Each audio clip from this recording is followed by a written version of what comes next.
Hey everyone, it's Bill Griff here, and it's the Criterion Announcements Day for August 2024. I'm just going to dive right into these films because I've seen what they are already. I can't do any surprise reactions to this, but I will be giving my thoughts August 13th, so we're going to have to wait a week or so. We've got Spine number 1229. This is actually two films, Brief Encounters and The Long Farewell.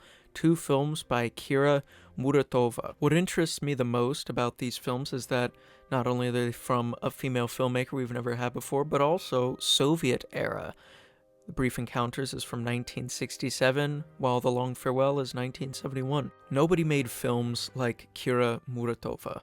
Uncompromising and uncategorizable, the Ukrainian... I know, it's an interesting word. The Ukrainian iconoclast withstood decades of censorship to realize her singular vision in hypnotically beautiful, expressionistically heightened films that remain unique in their ability to evoke complex interior worlds. Her first two solo features, Brief Encounters and The Long Farewell, are fascinatingly fragmented portraits of women navigating work, romance, and family life with a mix of deep yearning and playful pragmatism. Long suppressed by Soviet authorities, these films become legendary, along with their maker, and they now make for a revelatory introduction to this most fearlessly original of artists. Okay, very cool. I see what you're doing here. Brief Encounters seem to be about a country girl named Nadia who moves to the city and becomes a maid in Valia's apartment. Valia, who is a member of the local district committee, does not know that Nadia fell in love with her currently absent husband, a geologist named Maxim, when he had visited Nadia's village. Okay, so there's a lot of tea in this description. While The Long Farewell is about a mother who grows emotionally distant from her teenage son when he comes back home from a visit with his father. Both these films sound like really interesting familial portraits, melodramatic even, and both in black and white, both Soviet era, both using a lot of non-actors. So, sounds really interesting. I'm definitely going to check these out. I don't know if I'd buy them without checking them out first, but yeah, that's my 2 cents on these two films. The next film that's releasing is The Last Emperor from Bernardo Bertolucci, August 13th, same day. It is a 4K upgrade of the film, Spine number 422.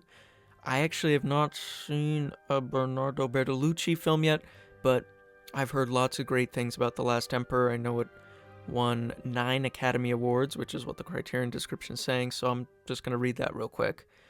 Bernardo Bertolucci's The Last Emperor won 9 Academy Awards, unexpectedly sweeping every category in which it was nominated. Quite a feat for a challenging, multi-layered epic directed by an Italian and starring an international cast. Yet, the scope of the film was and remains undeniably powerful.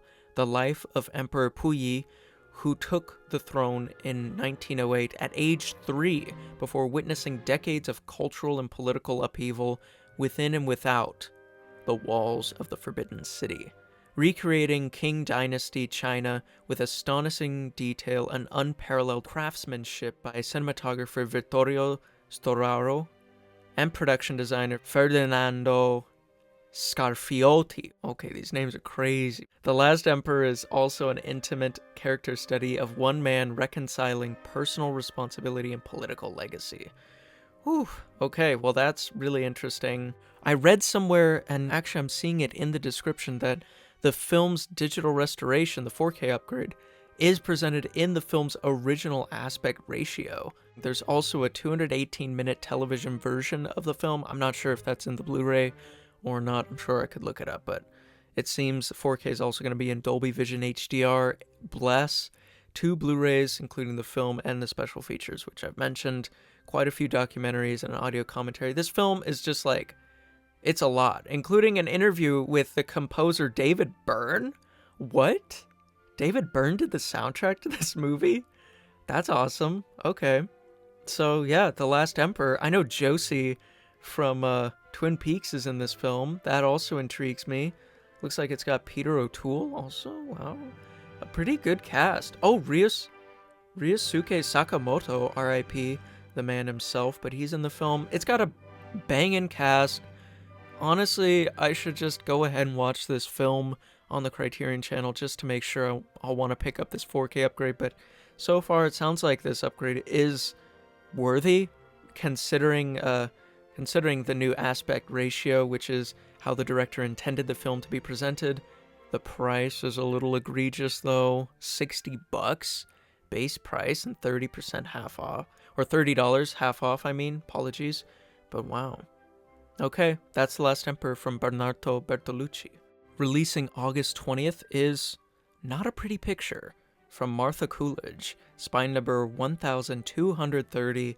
This is a US release, English language film from 1975. I have no idea what this film is about, so I'm just going to read the description and we'll take it from there. Trailblazing filmmaker Martha Coolidge made her feature debut with this unflinchingly personal hybrid of documentary and fiction. Love it when people do that. It sounds like Close Up already.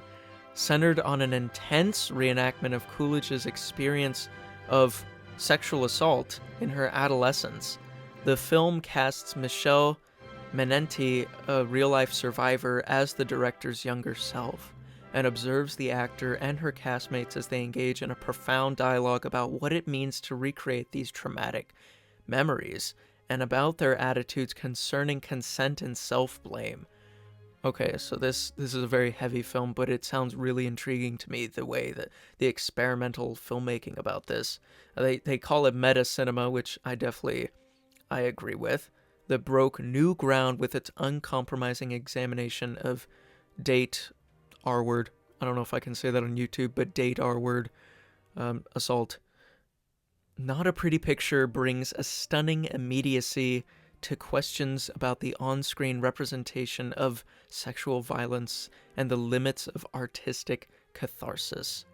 Wow. At only 82 minutes, this sounds like a really impactful film to watch. Honestly, so far this sounds like my most anticipated of the month's announcements. Releasing August 27th, Real Life from Albert Brooks. Spine number 1231, 1979, a 4K release, a new restoration as well that's supervised by Albert Brooks and presented in HDR, God bless.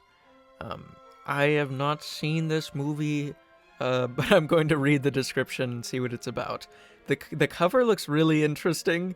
I don't know. It's a little silly, a little zany. We got some people with microwaves on their heads filming Thanksgiving. Interesting. Decades before reality television reigned supreme, there was Albert Brooks' debut feature, Real Life, a brilliantly deadpan, stylistically innovative satire about the perils and pitfalls of trying to capture the truth on film. The writer-director plays Albert Brooks, a narcissistic Hollywood filmmaker who plans to spend the year in Phoenix embedded with Warren and Jeanette Yeager, played by Charles Grodin and Frances Lee McCain, and their 2 children, deploying an arsenal of cutting-edge equipment including the over-the-head Etinar 226 XL camera to capture an American family's ordinary day-to-day, chronicling the project's disastrous fallout. Ooh, Fallout, good show. As the meddlesome Albert can't help getting too close to his subjects, this pioneering mockumentary is more relevant than ever amid today's media landscape. Yeah, it sounds like he's doing a Mr. Beast social experiment giveaway YouTube video. Brooks the Prankster, the Twitch channel himself. I can see the Paul brother essence in this cover. Honestly, sounds pretty intriguing. A pretty interesting setup. The trailer is presented in 3D. That's kind of funny. But yeah, that's the first Albert Brooks film, because guess what? We got a second, back-to-back, baby, with Mother, releasing the same day, spine number 1232, back-to-back, 1996. I also have not seen this movie, but I've heard of Debbie Reynolds and how uncomfortable this film might be, so I'm going to read the description. Reeling after his second divorce and struggling with writer's block, sci-fi novelist John Henderson resolves to figure out where his life went wrong and hits on an unorthodox solution, moving back in with his relentlessly disapproving, cheerfully passive-aggressive mother, played by Debbie Reynolds, whose favorite son has always been John's younger brother, Jeff, played by Rob Morrow.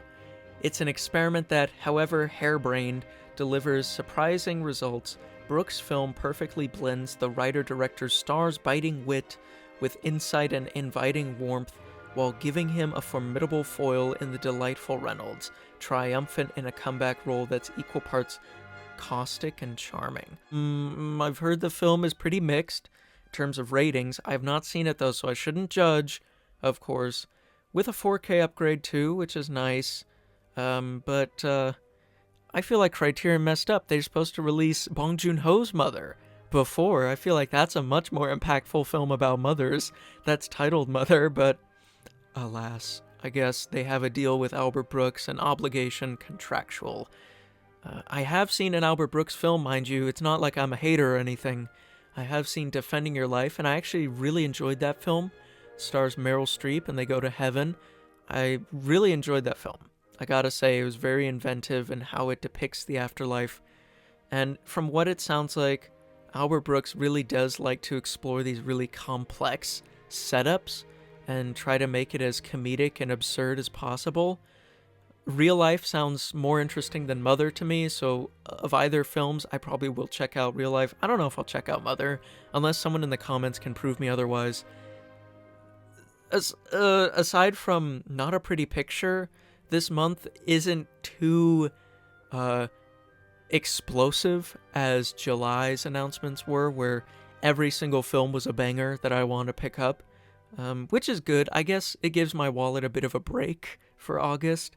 And yeah, with that being said, these are the releases, guys. Just 5. 4 if you're excluding the 4K upgrade of The Last Emperor, but in my eyes, I'll include it. Comment down below and let me know what are your thoughts on these releases. The Albert Brooks hive, are y'all rising from this announcement? Are you excited? But yeah.